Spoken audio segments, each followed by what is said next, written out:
Every so often in countries across the world, elections are held. In Kenya, it's always after a maximum of 5-year term, where we see old leaders always promising to have better performance, while new leaders always promising change. Join me, Crystal Libese, as we look into Daystar elections.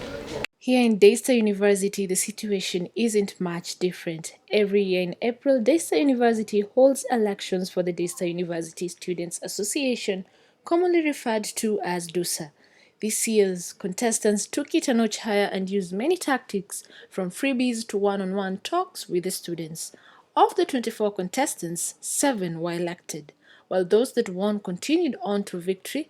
The unsuccessful were left to lick their wounds. It is now 5 months later and the election dust has settled. We walked the streets of Daystar to find out the fate of contestants that were unsuccessful. Among them is Keziah Njoki, a fourth-year student who ran for DUSA Secretary General. My campaign experience was very interesting and I learned a lot. By a lot I mean I learned that in this life you only live once.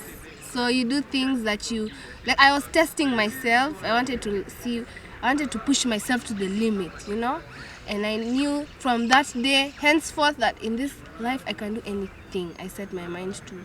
So in short, I became more confident and I learned a lot. First of all, I love color, so color was well incorporated in my campaign. I used my friends, and I'm part of Dulos, so they really helped me. I didn't ask, they helped. So I think that was unique, and that's setting apart from everyone else. I also had badges, and then I had purple. My colors are purple and yellow, and purple is royalty, and yellow is just bright. So I think that just grabs people's attention. But what do you really need to make it in the political scene? Our political analyst sheds some light on the matter.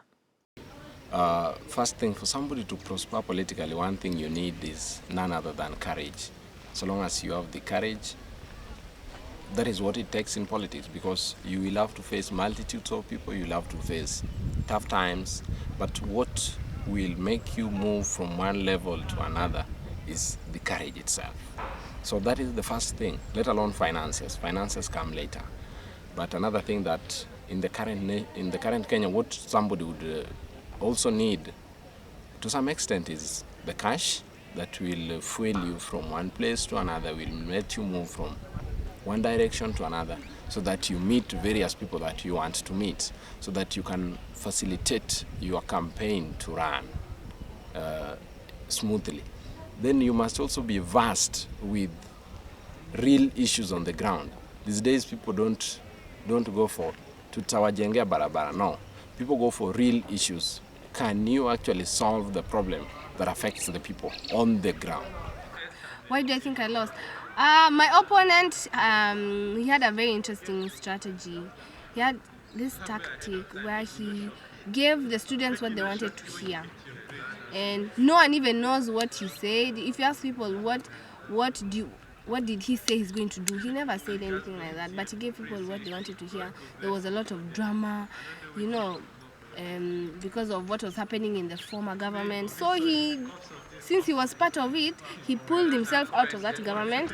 He gave the students what they wanted to hear. So I guess they were really excited, and it was a good strategy, I guess. Why people lose at times in politics? First is very obvious, because in a competition there must be winners and losers. So that is one reason which is very obvious. But something that could trigger somebody towards a loss or could lead to somebody's loss in an election is 1, poor campaign, 2, poor strategy, then 3, lack of finances. Lack of finances is very minimal, but majorly poor strategy.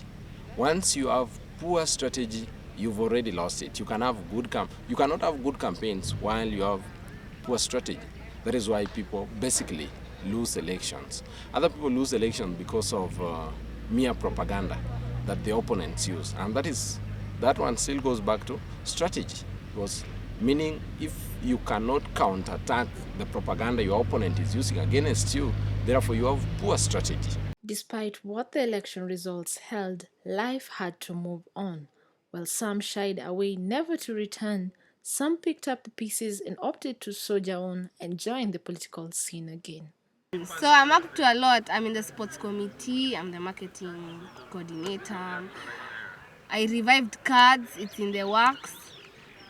And then also in Shine FM. Well, I can't run again because I'm finishing schools. This is my 4th year. So yeah, it was a once in a blue moon kind of thing. So yeah. In an election, there are two sides to the coin. You can either win or you can lose. Here in Daystar University, you do not have to win to have an impact in the welfare of the Students' Association. I really thank God because they're still very active in these activities. Most of them have been coming for different interviews to ensure that they get a chance to work together with us. We have others who are even chairpersons of different clubs, and I appreciate them for turning out despite not having made it through. We also have some of them like Mr. Pace. He was vying for the post of social welfare, and right now he's the one who's going to be a judge in most of our activities for academics week. He's also going to be part of the poll. We're going to do the debate during our debate, our great debate in our clubs week. And we also have other guys like Keziah, who's a chair lady for cards. We also have some of them who still participate in different committees, and really thank God for that, because like these guys are really showing that they really had an interest in Daystar students and what they have to do. We have some of them who are in the social welfare department, some of them are in the transport committee, and we also have most of them attending the events. We can't assume, attending events shows that they really want to participate in what we are doing. We have some of them who usually have things to say in the barazas. Like we had Gordon who raised up and asked questions about the money and everything. So this shows that they really have their students' interests at heart. Crystal Lebese, Daystar University at the River.